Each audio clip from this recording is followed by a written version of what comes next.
And really what's happening is we're jumping all over the place. For those of you who've actually been reading along for the weekly readings, why did I go and do something like that? I hope you have managed to follow along. Today we are going through this portion of Genesis. I'm putting it in front of me because we are jumping all over the place just in case I need to refer back. Joseph had a dream. When he told it to his brothers, they hated him even more. He said, "Listen to this dream I had. We were all out in the field gathering bundles of wheat. All of a sudden, my bundle stood straight up, and your bundles circled around it and bowed down to mine." His brothers said, "So, you're going to rule us? You're going to boss us around?" And they hated him more than ever because of his dreams and the way he talked. He had another dream and told this one also to his brothers. "I dreamed another dream. The sun and moon and 11 stars bowed down to me." When he said it to his father and brothers, his father reprimanded him. "What's with all this dreaming? Am I and your mother and your brothers all supposed to bow down to you?" Now his brothers were really jealous, but his father brooded over the whole business. Joseph was running the country. We're jumping ahead now, folks. Joseph was running the country. He was the one who gave out rations to all the people. When Joseph's brothers arrived, they treated him with honor, bowing to him. Joseph recognized them immediately, but treated them as strangers and spoke roughly to them. He said, "Where do you come from?" "From Canaan," they said. "We've come to buy food."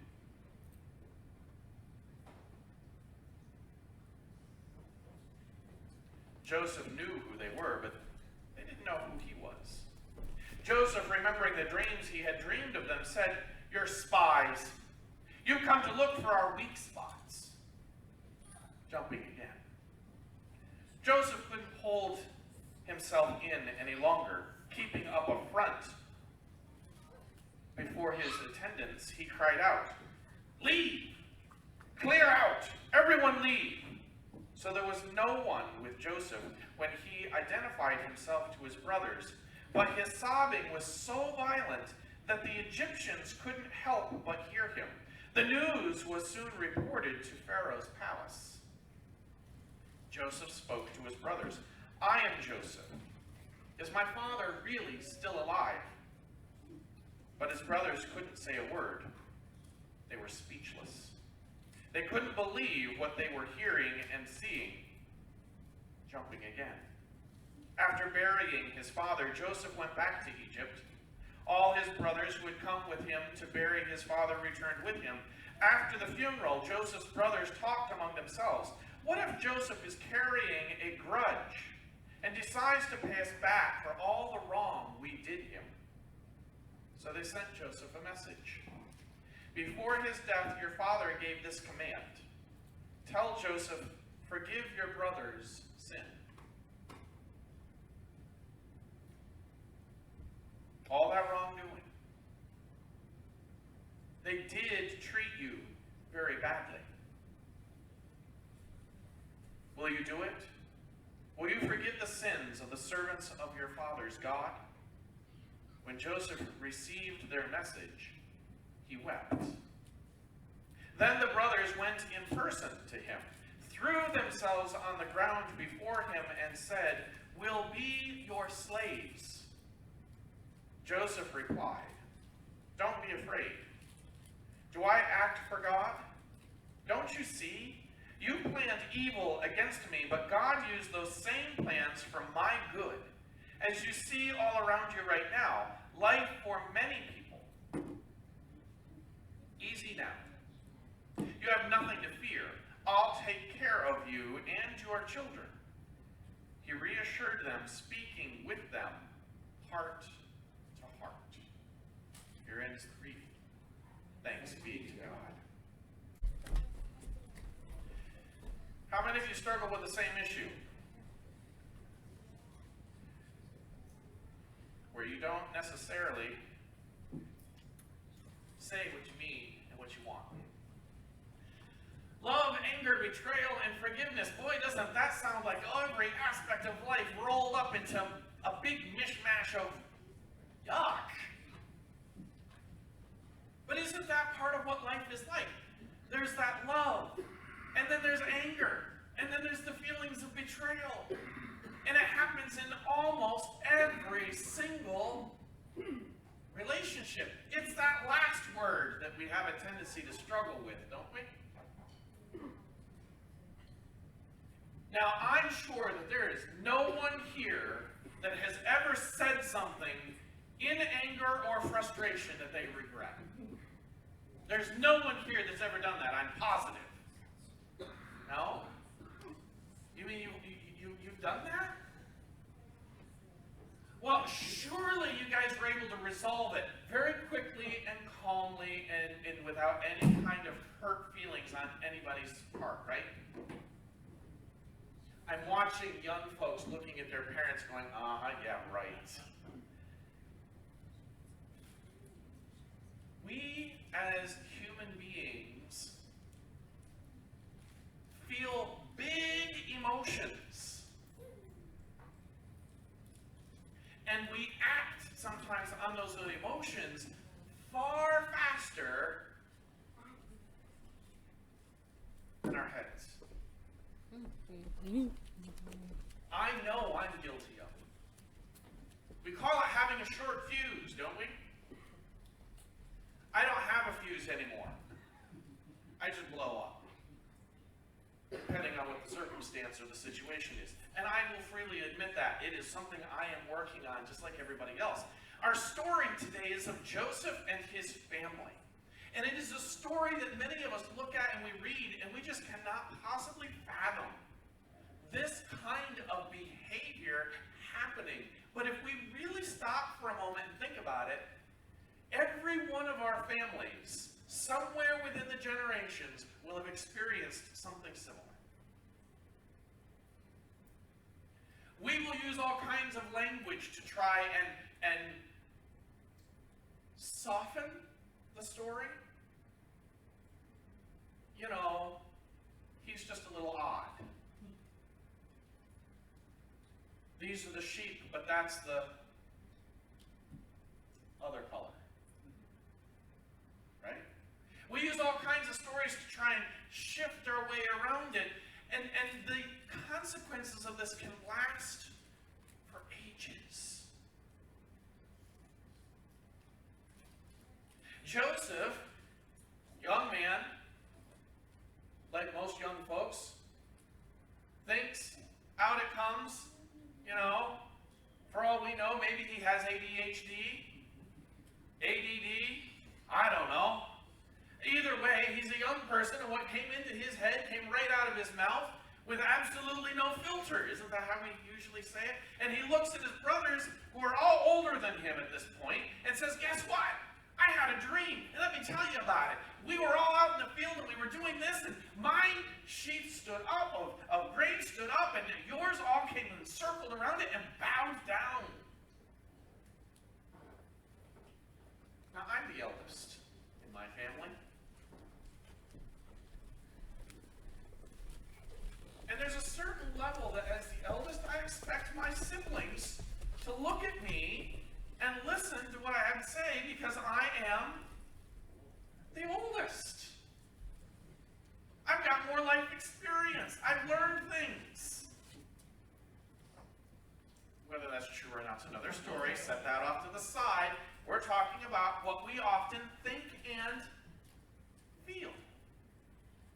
And so here comes this upstart younger brother who is like way down the line. I mean, he's just a little pipsqueak. I'm an adult. He's not yet, for all we know. And he's telling me that I'm going to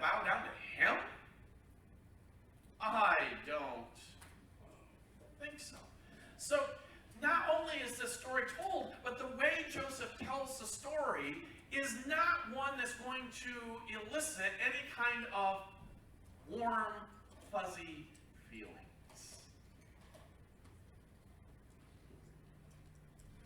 We don't know what I'm talking about there either, do we?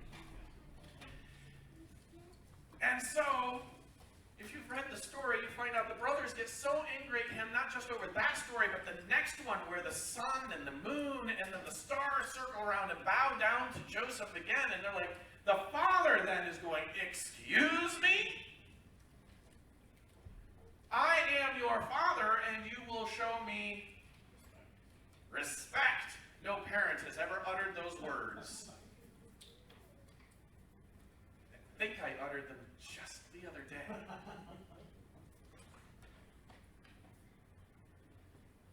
And Joseph, again, in, out, no filter, no modifying, no talking about how, I'm not sure what this means. I mean, because in this society, the youngest is not the one who gets to be powerful. The children do not get to overrule the parents.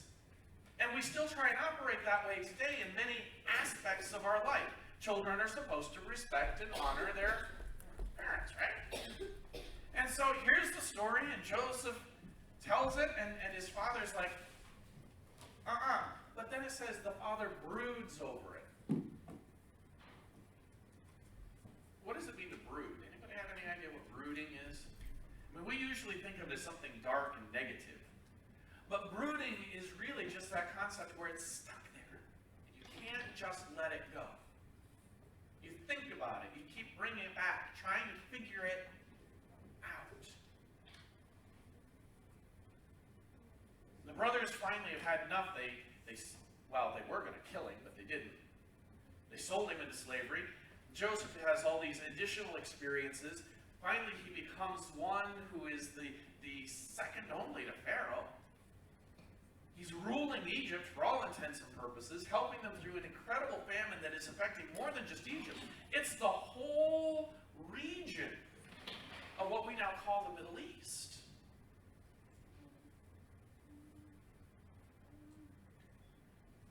And his brothers come and they don't recognize him. Now, none of us have ever experienced that where someone comes up and you're interacting with them, but they look at you and say, you don't know who I am, do you?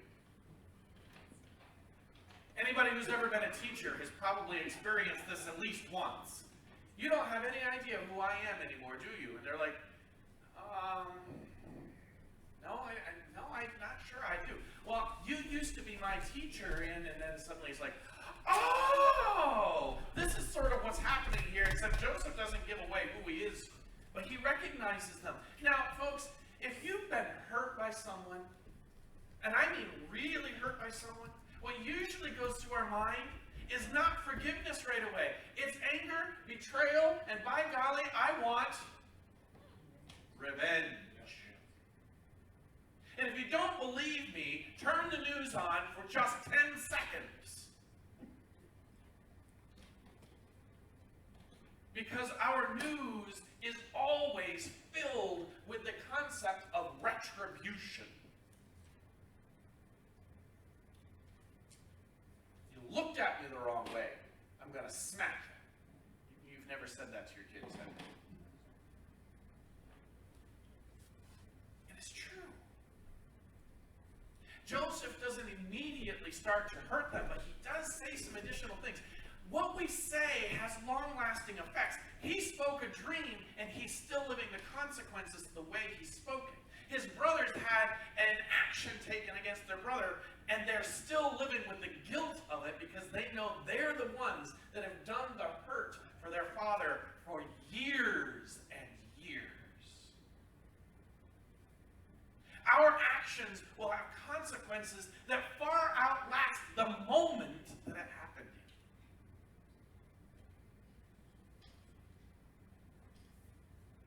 And as a result, the actions of what we have done or the actions of those who have come before us affect us.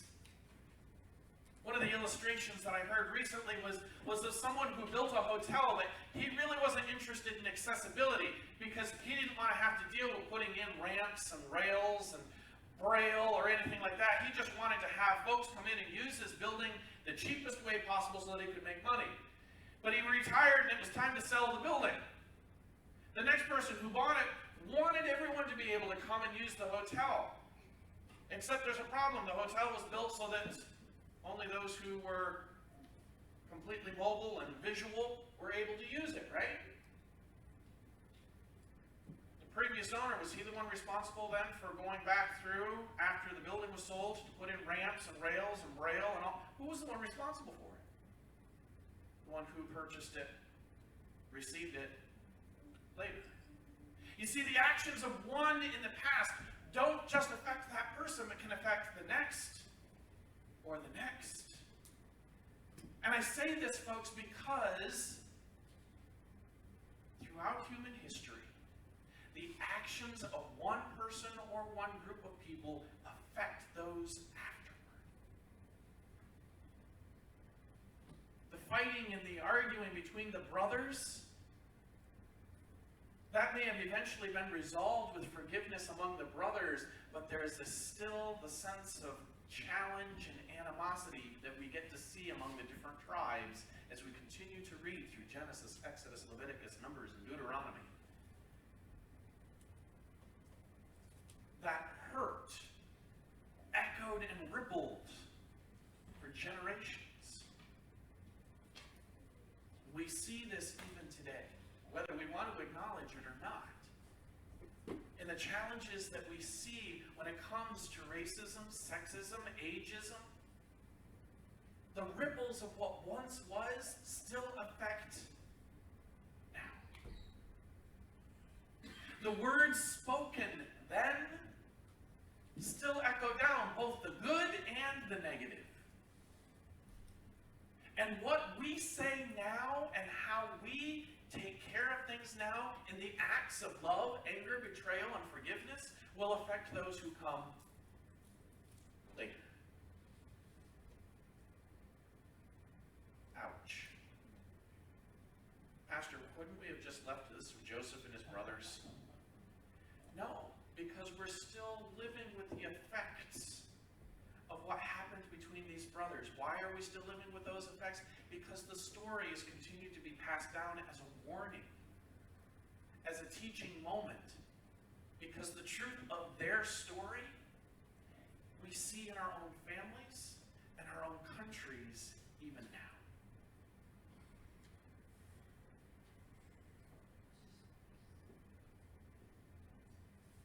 Love? Sure. Anger? Yep, it happens. When's the last time you felt angry? Last night. Betrayal? When's the last time you felt betrayed? Last night. Forgiveness. That's the piece that we still struggle with today.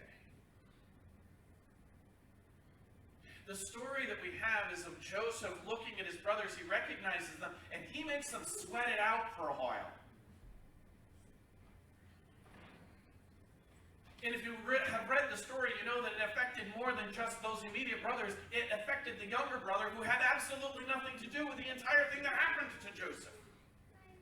Had nothing to do with him at all, but he got dragged into it. He was used as a weapon. We don't do that, do we? We don't use other children as weapons, do we?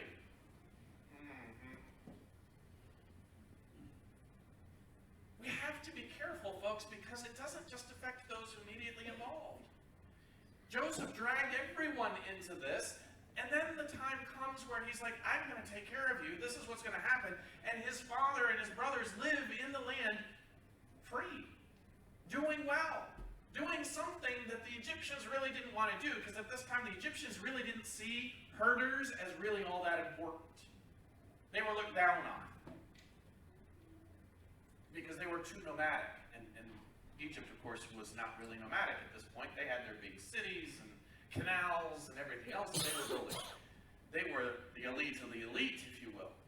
And so where they were placed was fine because that took care of something that the Egyptians really didn't want to have to deal with. Joseph's father dies. They go and they bury their father. And it seems like all is good.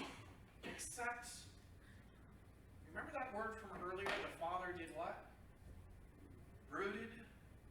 I think the brothers also were brooding. They had no choice because they watched their father brood for years. And that was passed on to them, and they had a fear. What if my brother remembers what we did to him? I don't think the brother ever forgot. We hold on to our hurts, don't we? I don't think the brother ever forgot. And so this is what I find so great, because here's a tragedy that has been passed from generation to generation to generation, and it's called lying. They wrote a letter and sent to their brother saying, let's tell him that this is what Dad said. We've never tried to fix a hurt with a lie, have we? We've never tried to erase the past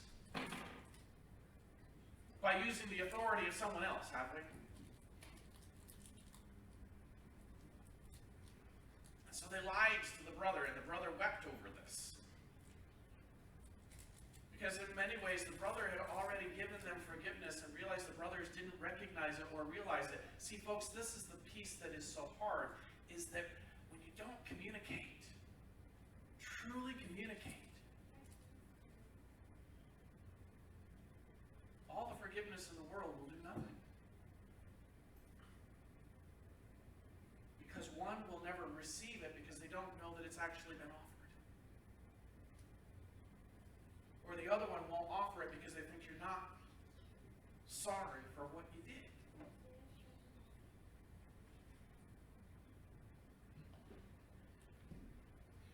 And so forgiveness at the end is what happens.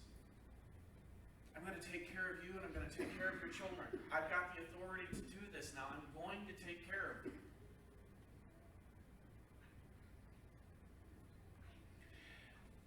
Church, we are called to be the body of Christ. And Christ came into the world to offer salvation, forgiveness, healing.